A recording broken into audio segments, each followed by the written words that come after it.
Je m'excuse d'avance pour ma voix, je n'en ai plus vraiment, donc de temps en temps, je vais sûrement non pas oublier des mots, mais oublier de les prononcer parce que ma voix ne me permet pas de dire tous les mots. Je ne sais pas pourquoi, j'ai crié peut-être un petit peu trop fort ce week-end, d'où le fait que la voix ne suive pas. Quoi qu'il en soit, j'espère que tu vas bien, que tu as passé une belle journée, une belle matinée, un bon réveillon, peu importe tout ce que j'espère, c'est que tu te portes à merveille. On est là pour prôner aussi la joie de vivre. Donc si nous-mêmes, nous ne pouvons pas nous moquer de nous-mêmes, il n'y a pas de suite à cette phrase. Mais t'as compris.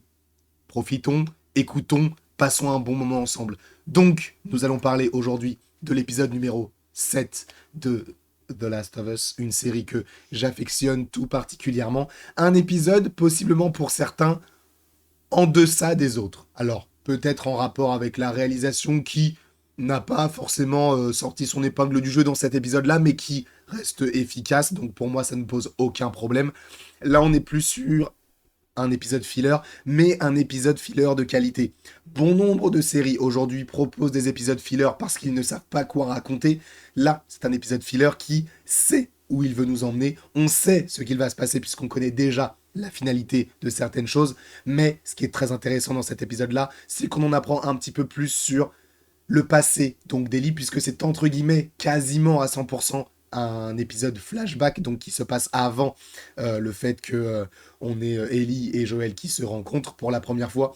Donc là, on va rencontrer donc un nouveau personnage interprété par Stormy Reed, qui n'est autre que attendez, parce que du coup, j'ai perdu Riley. C'est Riley. Donc Riley et Ellie sont donc toutes les deux ensemble. Et en vérité, ça fait plaisir de voir un personnage vers lequel elle s'attache assez rapidement, même si elle la connaissait déjà. Donc c'est sa meilleure amie pour rappel. On sent de toute façon qu'il y a une attirance, en tout cas du côté d'Ellie, puisqu'on la connaît, elle, en grande partie. Et de toute façon, on apprend maintenant à connaître un petit peu son jeu, même si donc Riley, elle, est un petit peu plus stoïque, entre guillemets, face aux... Non pas aux avances, mais tu sens que des fois, Ellie a un petit peu envie de lui faire un petit bisou sur la joue. Pas que ça, plus que si. Je vais arrêter de le faire. Mais, donc on a vraiment ces deux personnages qui, en réalité, évoluent très bien ensemble. Et une mention spéciale pour Stormy Reed, qui est une très grande actrice, selon moi. Alors, elle est très jeune, mais je pense qu'elle a un avenir radieux. Puisque personnellement, je l'ai découvert dans Euphoria. Elle joue donc la petite sœur de Rue, qui est donc interprétée par Zendaya. C'est une très bonne série, je vous invite à aller la voir. D'ailleurs, c'est une série HBO, donc si vous avez, je crois que c'était... Ah bah non, bah du coup, il n'y a plus HBO, enfin OCS ne diffuse plus, enfin bref. Si vous avez la possibilité de voir Euphoria, allez voir cette série, elle est magistrale. Donc en réalité, le binôme fonctionne plutôt bien. Donc Stormy Reed, je savais ce qu'elle pouvait proposer comme jeu, et là, dans ce rôle-là, je trouve qu'elle est assez convaincante, encore une fois. Personnellement, je n'ai pas le background, entre guillemets, vidéoludique, c'est-à-dire que je n'ai pas joué aux jeux vidéo, en tout cas jusqu'ici. Je trouvais que c'était une scène, en tout cas c'était un épisode assez riche en émotions, parce qu'on avait des...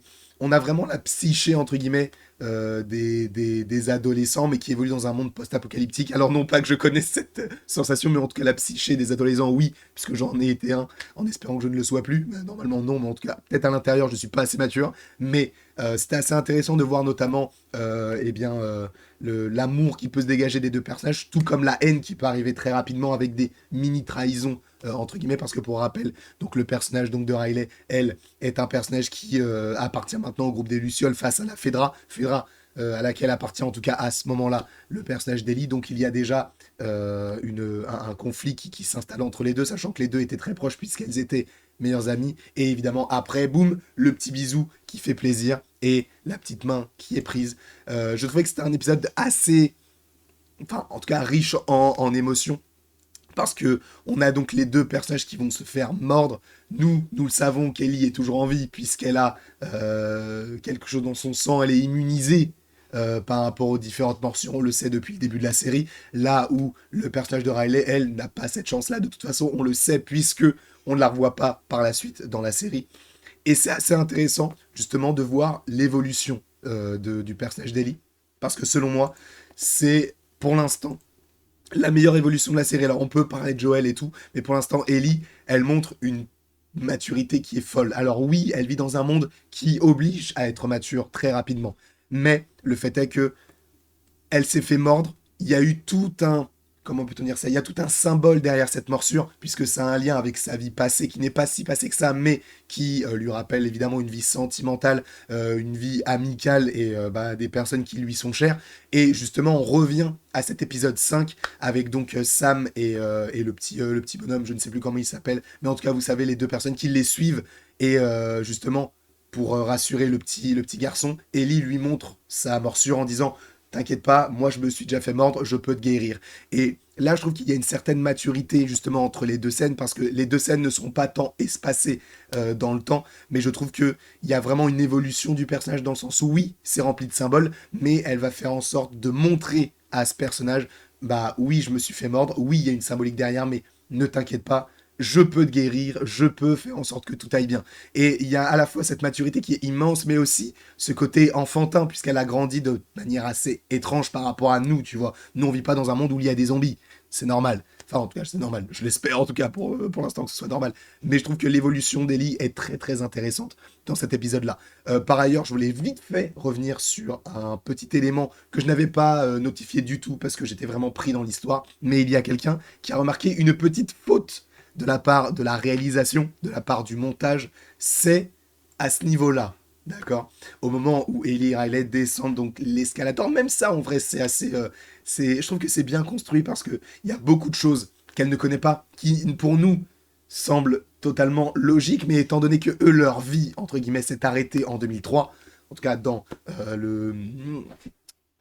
la série, s'est arrêté donc en 2003.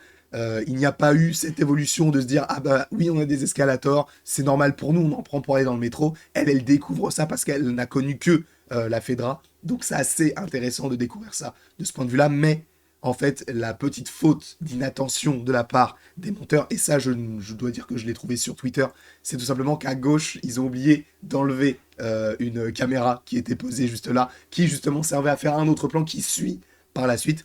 C'était pas très très grave non plus, mais c'est vrai moi je l'avais pas vu. Et c'est vrai que quand la personne a mis ça sur Twitter, je me suis dit, ok, d'accord, bon bah, c'est pas très grave. Ça ne me sort pas du tout de l'épisode, donc ça ne me dérange pas du tout. Après, j'ai vu donc sur Twitter en me renseignant qu'il y avait beaucoup de similitudes avec ce qui se passe dans le jeu vidéo, notamment la scène du photomaton, qui justement il y avait des personnes qui avaient fait un parallèle, donc pour moi ça me semble legit et je trouve que c'est hyper intéressant.